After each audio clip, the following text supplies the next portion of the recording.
Over the past 5 years or so, I've been playing around with different types of zigs, more so mechanically, after witnessing something quite scary from a tree over on Dinton. I'd placed 2 zigs into a corner where there was a load of fish just sort of sat milling around, and I could physically see these zigs sort of a foot under the surface, bright ones, and the fish just kept coming up, sucking them in and blowing them out with ease. And that got me thinking mechanically more than anything, I need to have a play around, because for me, zigs have been around for a long time, but they've never really been adapted or changed over the years. Apart from the zig liner, that's about the only thing that's really been invented for them. And also, even all the best minds and best anglers that I know in fishing, still don't understand how the zig, it baffles the best of minds, myself included. So, like I say, I have been playing around. I tried doing supple bits of braid at the end of the hook link. I've done Ronnie style, but then I came to the final winning method, which I've been using over the last couple of seasons.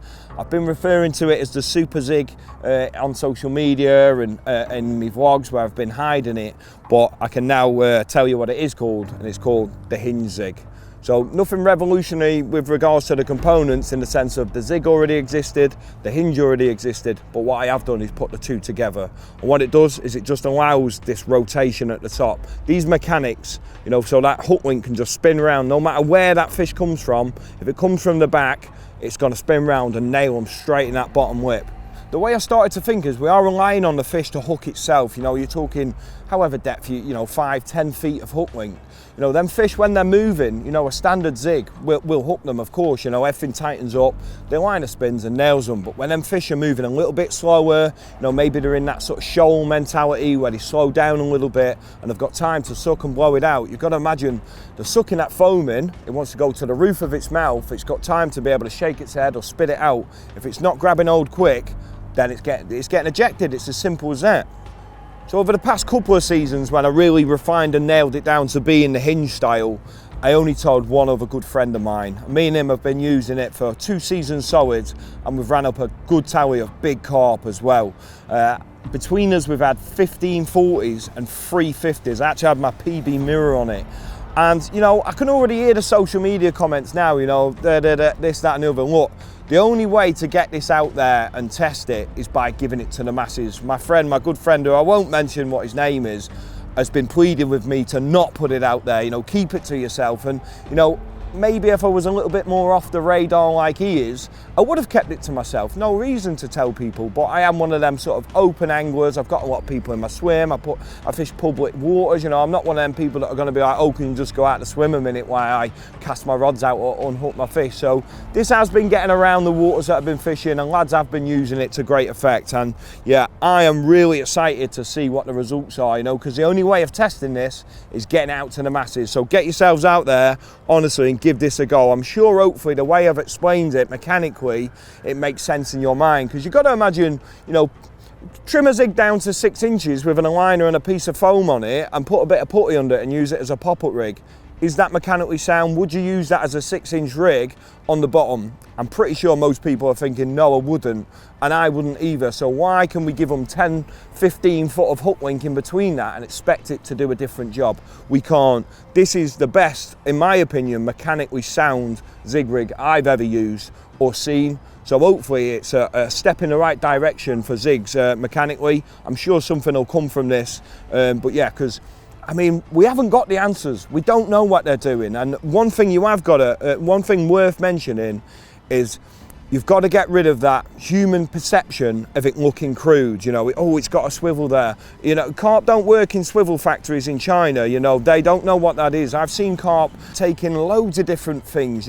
Big bulls are Canadian. I actually watched a baby black sucking a crisp packet that had come off the bottom covered in silt, and when it blew it out, it was glowing orange, so I knew it was mini cheddars. They take stuff out the back end of geese on the drop, like they are inquisitive creatures that just want to investigate what it is. There's no doubt natural food and all them sorts of things just floating around mid-surface. And, even from as fry, when they're born, they're eating mid-surface from get-go. They don't all of a sudden just start going down and eating off the bottom. They're eating each other mid-surface. They are kind of predatory, you know, so they're inquisitive, and I think that as soon as you get rid of that it looking a bit crude, because I play around with all sorts of hook baits as well, you know, some really big ones, because you've got to imagine, because I've got these couple of extra little components on it, is that little bit more weighty. But again, I think it lends itself because it's giving it some gravity when it's ejected, this swivel firing downwards, so it all sort of plays hand in hand with it. Tying it is really simple, just the same as tying a chod section, but obviously I have refined it down to be the small components because obviously I'm popping this up right up in the air. I've got a normal standard TA Zig barrel, but like I say, I have been playing around with other hook baits. I've got the hook ring screw, but it's worth mentioning I've cut the ring off it just because by having the ring there, it allows it to swing round and potentially letting it hook into the hook point, the foam.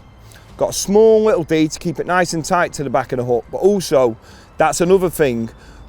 When the hook on an liner, for me, the hook gets carried by the blow of the foam instantly, whereas having it on a D, you know, because I have played around trying to put the liner on there to make it easier to put foam on, but for me the D works well, allowing it to fire back and allow that hook to drop into position.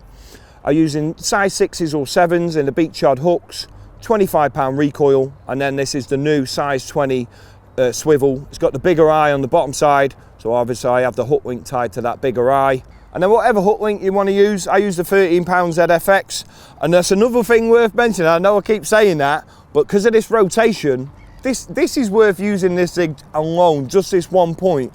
On retrieve, it doesn't curl and kink up. Anyone that's an avid Zig user would know what I'm on about. You wind them in, they've got all these twists and kinks in.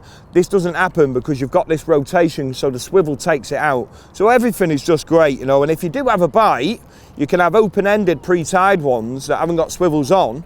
You just snip it off on the swivel and tie a fresh chod section on. That way you're not adjusting that length of that Zig ever, if that makes sense. You can use that hook link time and time again. If you're getting a bite, there's nothing worse than you have to use a whole load of hook link every time, or if you're cutting it down to retie a hook on, you're losing inches. So yeah, honestly, I know I'm singing its praises, I know I'm going on about it, but this is the time to sort of get this out in the open, and hopefully it's going to put some fish on the bank for you too.